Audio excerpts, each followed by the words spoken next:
네, 치킨 이벤트가 있군요. 네, 저도 문자 잠시 카메라 돌아간 사이에 보내봤는데 당첨이 될란가 모르겠네요. 제작진한테 하는 얘기입니다. 네, 자, 애널리스트 코너고요. 조금 한숨 돌아가면서 이제 조금 깊이 있는 분석을 이야기해 볼까 합니다. 음식료 업종과 엔터 업종, 레저 업종을 커버하고 있는 KB증권 리서치센터의 이선화 애널리스트가 자리했습니다. 어서 오십시오. 안녕하세요. 네. 자, 식음료부터 들어가 볼까요? 식음료 업종들은 최근에는 이제 그 원자재 가격은 오르고, 뭐 환율도 덩달아 좀 오르고, 그러면 이제 원재료 가격이 올라가는데, 그것을 판매 가격에 전이를 못 시켰잖아요, 그동안은. 그러니까 최근에 이제 조금 가격을 인상하는 분위기인데, 네. 그렇다면은 3분기에는 이 가격 상승분이 좀 반영이 될 수 있을까요, 실적에? 네, 말씀하신 대로 지난해 하반기부터 곡물가가 급격하게 상승을 하면서 음식료 업체들의 원가 부담이 크게 증가한 상태입니다. 사실 저희도 알게 모르게 조금씩 가격 인상이 진행이 되어 왔었어요. 네. 햇반이라든지 고추장이라든지 스팸 같은 가격들은 이미 올라 있는 상태입니다. 그런데 제일 가격 인상이 어려운 품목이 사실 라면이에요. 그렇죠. 물가 때문에 맞아요. 정부가 좀 많이 관리를 하는 편이긴 하죠. 네, 특히 서민 물가 안정을 위해서 라면 가격이 굉장히 민감한데요. 네. 이제 농심이 5년 만에 라면 가격 인상을 발표를 했습니다. 그래서 2분기 실적이 굉장히 안 좋았어요. 특히 그렇죠. 라면 업체들이. 네. 그게 워낙에 원가 부담이 올라서인데 3분기, 특히 8월 16일부터 이미 라면 가격이 인상이 되었습니다. 네, 소비자가를 인상을 하면요, 원가 부담 해소도 있지만 매출액 증가가 있어요. 네. 그래서 저희가 이제 하반기부터는 본격적인 성장이 기대가 되는데요. 사실 3분기부터 바로 반영이 된다라고는 말씀을 못 드릴 것 같아요. 그 이유가 농심이 뭐 라면 가격 인상을 한다고 7월 말에 발표를 했고 네. 8월 16일부터 올렸습니다. 그럼 그 2주간 사재기 수요가 좀 발생을 해요. 그래서 낮은 가격에 미리미리들 많이 사두시는데 그래서 가격 인상분이 본격적으로 실적에 반영되는 시기는 4분기부터이다라고 보고 있습니다. 네. 어찌 됐건 간에 반영은 될 거다. 이게 네. 하반기에는. 네. 네. 실적이 그동안 좀 부진했던 부분이 없지 않아 있는데 이 사회적 거리두기 시행으로 인해서 가장 조금 민감한 게 타격을 받았다라는 주류 시장이 아닐까 싶기도 한데 네, 맞아요. 하이토진로가 이제 대표적인 주류 업체 아닙니까? 전망은 어떻게 보세요? 유흥업종이 대표적인 코로나19 피해 업종이다라고 말씀드릴 수 있는데요. 네. 특히 사회적 거리두기가 지난해 12월부터 시행이 됐습니다. 3분기에는 이 거리두기 제한이 좀 더 강화가 됐는데요. 기존에는 5인 이상 집합 금지였다면 저녁 6시 이후부터는 3인 이상 집합 금지로 수도권에서 제한이 되면서 네. 특히나 주류 시장이 타격을 많이 받을 것 같습니다. 특히 하이트진로가 유흥시장에서 강세를 보이고 있어요. 회식 때 많이 마시는 게 그렇죠. 뭐 테라라든지 참이슬, 뭐 진로 이런 거 많이 드시잖아요. 네, 우리나라 네. 분들이 아무래도 이제 백이민족이 많이들 좋아하시니까 네. 스트레스도 많이 받고 뭐 이러다 보니까 적당한 음주로 이제 그걸 좀 해소하려는 게 많았었는데 요즘 뭐 회식 거의 없고 하다 맞아요. 보니까 네, 주류 시장이 조금 타격을 받았겠네요, 아무래도. 그렇죠. 3분기에 아무래도 또 이렇게 뭐 저녁을 아예 회식을 할 수 없게 되니까 타격이 컸고요. 네. 특히나 경쟁사인 오비가 시장 점유율을 좀 회복을 하기 위해서 마케팅 드라이브를 세게 걸고 있습니다. 그래서 저희도 하이트진로도 이제 대응을 안 할 수가 없잖아요. 그래서 여기에 맞불 작전으로 마케팅 비용이 조금 더 지출을 하고 있는 상황이라서 3분기 사회적 거리두기로 매출 발생이 좀 힘든 가운데 비용은 더 많이 쓴다. 그래서 하반기에도 주류 업종은 조금 힘들 것 같다라고 말씀드리겠습니다. 네. 빨리 좀 풀려야 될 텐데 뭐 사회생활 이렇게 하면 뭐 소주 한잔 합시다 이런 얘기들을 많이 하잖아요.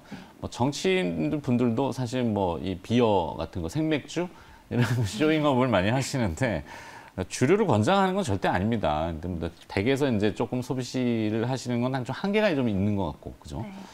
그렇다면 이제 주류 시장하고 음식료 업종 좀 전반적인 이렇게 테두리는 봤는데 그 중에 이제 그래도 선택을 좀 하거나 최선호주는 혹시 이선화 애널은 있나요? 네네. 제가 제일 선호하는 종목은 이제 CJ 제일제당이다라고 CJ 제일제당? 말씀드릴 것 같아요. 만두? 네, 만두도 있고 뭐 햇반도 있고 다양한 품목들이 굉장히 많은데요.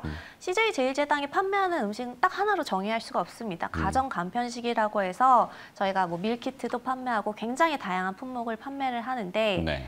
라면 같은 경우에는 사실 딱 가격을 인상한다 이러면 저희가 가격 비교가 굉장히 쉽잖아요. 그런데 CJ제일제당이 판매하는 품목은 워낙 다양하고 또 신제품 출시가 굉장히 빠르게 이루어지고 있습니다. 그래서 그렇죠. 소비자들이 가격을 올렸는지 안 올렸는지 잘 알 수 없어요. 네. 그래서 저희도 알게 모르게 이미 스팸, 햇반 이런 것들 가격이 다 올라와 있는 상태이고 네. 이를 바탕으로 2분기 실적이 굉장히 좋았습니다. 그래서 3분기에도 이제 뭐 식품 가격은 이렇게 가격 인상을 통해서 식품 부문에서 호조가 보일 것이라고 예상이 되고요. 그리고 CJ제일제당이 영위하고 있는 사업 부문 중에 바이오 부문이 있습니다. 네. 대표적인 것이 이제 돼지 사료의 원료가 되는 라이신 가격이라는 게 있는데요. CJ제일제당이 중국에 이제 사료 원료가 되는 라이신을 판매를 하고 있습니다. 네, 중국에서 아프리카 돼지열병 이후에 돼지의 사육주 수가 급격히 증가하면서 이 사료의 원료가 되는 라이신 스팟 가격이 가파르게 반등을 했고요. 이것이 판가까지 이어지면서 CJ제일제당의 바이오 부문이 실적 호조를 보이고 있습니다. 네. 그리고 또한 연말에는 PHA 바이오라고 해서요. 이제 화이트 바이오 시장까지 신규 진출을 하기 때문에 연말로 갈수록 신사업 기대감이 커질 것이라고 보고 있습니다. 네. CJ제일제당 뭐 익히 잘 알고 계시지만 하여튼 사업부가 굉장히 다양하다라는 거. 얼마 전에 이제 신규 상장한 HK 이노엔 그 컨디션으로 유명한 뭐 제가 일정 브랜드를 말씀드리는 거는 뭐 그렇지만 뭐 농심 그러면 신라면 이렇게 하니까. 네. 근데 이제 HK 이노엔은 CJ 헬스케어가 분사를 해서 그게 한국콜마로 넘어갔잖아요. 그러니까 이 CJ제일제당은 사실 많은 사업부들을 가지고 있는 그런 것 같아요. 이 사료 가격도 지금 스팟으로 보여주고 계시는데 하여튼 가격 전이가 된다면 실적에는 반영이 될 수 있다 이렇게 보시는군요. 네, 맞습니다. 좋아요. 하반기 이제 추석쯤에 요즘 선선하잖아요. 네. 이 날씨 저는 곡물 거래 하거든요. 네, 곡물 거래 많이 해요. 주식을 못 하기 때문에 네. 곡물 거래를 하는데 이제 웨더마켓 날씨의 이제 시장으로 들어가서 어떻게 될지 하반기. 하여튼 음식료종은 그 원재료 가격이 굉장히 민감하니까 같이 봐야 되겠죠. 자, 이제 엔터로 한번 넘어가 볼까요? 엔터. 네. 코로나 장기화에도 살아나는 엔터테인먼트. 진짜 좀 뜨거웠어요, 지금까지. 네. 하반기 전망도 계속 좋을까요? 우선은 이제 K-팝의 인기가 레벨업 했다라고 보시면 될 것 같습니다. 네. 특히 2020년에 코로나19에도 불구하고 한국의 음반 시장이 굉장히 강세를 보였는데요. 그 이유가 과거에는 이제 K-팝 시장이 아시아권을 위주로 인기를 끌었다면 미주 지역에서도 그 미국의 주류 음악 시장까지 진출을 하면서 엔터 사업의 팬덤이 늘어났다라고 보시면 될 것 같아요. 그래서 이를 바탕으로 신규 팬덤이 유입이 되면 내가 좋아하는 아티스트들이 과거에 어떤 활동을 했는지 굉장히 궁금해해요, 팬들은. 네. 그래서 과거에 냈던 앨범도 다시 사게 되고 다양한 방송 출연분도 유튜브에서 콘텐츠를 찾아보기도 하고 그리고 굿즈들도 많이 구매를 하거든요. 그래서 어쨌든 큐가 늘어나는 효과가 있기 때문에 2021년에도 굉장히 하반기에도 긍정적인 효과가 있을 것이다라고 보고 있고요. 특히나 하반기에 저희가 주목할 점은 이제 오프라인 콘서트를 언제 하느냐입니다. 사실 뭐 엔터 4사가 올해 연말쯤에는 오프라인 콘서트를 하려고 준비를 하고 있었어요. 그렇죠. 네, 근데 이제 코로나19 팬데믹 다시 재확산되면서 델타 변이로 인해서 그건 좀 무산이 된 상태입니다. 하지만 오프라인 콘서트는 언젠가는 이제 재개를 할 것이고 주가라는 것은 이러한 것을 이제 선반영하기 때문에 기대감이 선반영돼서 하반기에도 좋은 주가 흐름을 보일 것이다라고 기대하고 있습니다. 네. 거기에 또 큰 이슈가 이 M&A 제로잖아요. 물론 네. 멘트 하시긴 좀 민감하면 빼고. 네. 네. 사실, M&A 시장이 있기 때문에 네. 대형 그 플랫폼 업체들, 그러니까 포털 업체들인가요? 네. 뭐 네이버, 카카오에서 영역 확장을 하면서 이제 이런 엔터테인먼트 기업들하고의 그 조인하는 형태들이 큰 이슈가 돼서 주가도 또 뜨겁고 맞습니다. 그런데. 예. 네, 사실 뭐 플랫폼 업체들이 중요한 건 결국 콘텐츠거든요. 그렇죠. 그 안에 어떤 내용을 담느냐가 중요한데 그래서 아티스트의 파이프라인이 필요하고 말씀하신 대로 뭐 기사에서 보도화되기도 했지만 뭐 카카오라든지 네이버, CJ ENM 이런 업체들이 이제 다양한 엔터사들의 문을 두드리고 있습니다. 근데 아직까지는 저희가 입장을 밝히기 조심스러운 게 엔터사들이 뭐 이렇다 할 만한 확답을 내놓은 것은 없어요. 그래서 저희가 이것은 주가 저희 추정치에는 반영을 하고 있지는 않습니다. 자, 여기 또 하나의 이슈가 이제 중국의 아이돌 문화 규제? 네. 이건 리스크 요인이 되지는 않을까요? 네, 확실히 리스크 요인은 맞습니다. 그래서 최근에 엔터주들이 조정을 한번 받았었고요. 뭐 좀 사건의 배경을 말씀을 드리면 중국에서 이제 아이돌 육성 프로그램, 저희 뭐 오디션 프로그램을 많이 진행을 하고 있어요. 그런데 한 프로그램에서 이제 내가 좋아하는 아이돌에게 투표를 하기 위해서는 뭐 우유 업체와 이제 그 콜라보레이션을 해서 이 우유를 사야지만 투표권을 준다. 이렇게 행사를 했어요. 그랬더니 이제 팬들이 우유를 막 사재기하기 시작을 했고 그냥 사서 뭐 투표만 하고 우유를 버렸습니다. 그래서 중국 정부가 이건 과도한 팬심이다. 그리고 이제 인기 지상주의, 물질 만능주의를 표방하는 거다. 그래서 이걸 좀 금지, 오디션 프로그램에 금지를 시켰고요. 네. 그러다 보니까 1차적인 피해는 저희가 이제 중국에서 오디션 프로그램 등을 진행하고 있는 미디어 업체들이 아무래도 타격이 있을 수 있다. 그리고 2차적인 피해는 중국인 아이돌들을 보유하고 있는 엔터테인먼트사들이 피해를 입을 수 있다. 이렇게 보고는 있습니다. 그래서 네. 리스크 요인은 맞지만 이제 저희가 앞서 말씀드렸지만 아시아뿐만 아니라 저희가 미주 지역에서도 큰 인기를 끌고 있기 때문에 네. 팬덤이 확산되어서 중국 팬들이 조금 줄어드는 것이 다양한 지역의 다른 팬들이 이제 막아줄 수 있다. 대체 시장이 생기는 거군요. 그렇죠. 저희가 이게 그것이 기대를 하고 있습니다. 네. 뭐 하여튼 중국의 규제 이슈는 뭐 이 사교육부터 시작해가지고 게임 거기에 이제 엔터라고 하는 뭐 일정 부분은 어느 정도 반복됐던 그 재료이기 때문에 적응이 좀 되는 것 같고 제한적인 악재 이렇게 보시는군요. 네. 자, 엔터테인먼트 업종 중에는 그러면 최선화하는 업종은 기업은 뭡니까? 저는 YG 엔터테인먼트를 최선호주로. YG. 네. 지금 뭐 2분기 어닝 서프라이즈를 기록을 했고요. 3분기에도 실적 호조가 이어질 것으로 보고 있습니다. 어닝 서프라이즈 배경이 크게 두 가지인데요.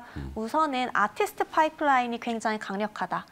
블랙핑크라는 이 그룹이 블랙핑크. 굉장히 인기가 많은데요. 네. 지금 유튜브 팔로워 수가 많은, 구독자 수가 많은 뮤지션 세계 랭킹 1위가 저스틴 비버인데요. 네. 한 6,470만 정도입니다. 오. 근데 2등이 블랙핑크예요. 근데 6,410만 명의 구독자를. 저희 그래프에 지금 막대 그래프에 네, 글씨는 조금 작지만 하여튼 1위가 저스틴 비버고 밑에가 바로 블랙핑크인데요. 블랙핑크. 저희 이제 국내 아티스트별로 아유, 이렇게 국내 좀 아티스트. 세워놨는데 눈이 잘 안 보여가지고. 네, 글로벌 순위도 어쨌든 블랙핑크가 2위, 3위가 BTS입니다. 근데 1위와 2위의 격차가 크게 나지 않아요. 그래서 곧 네. 따라잡을 것 같거든요. 아, BTS보다 높군요, 위에. 네, 블랙핑크가 BTS보다 유튜브 구독자 수는 더 많습니다. 네.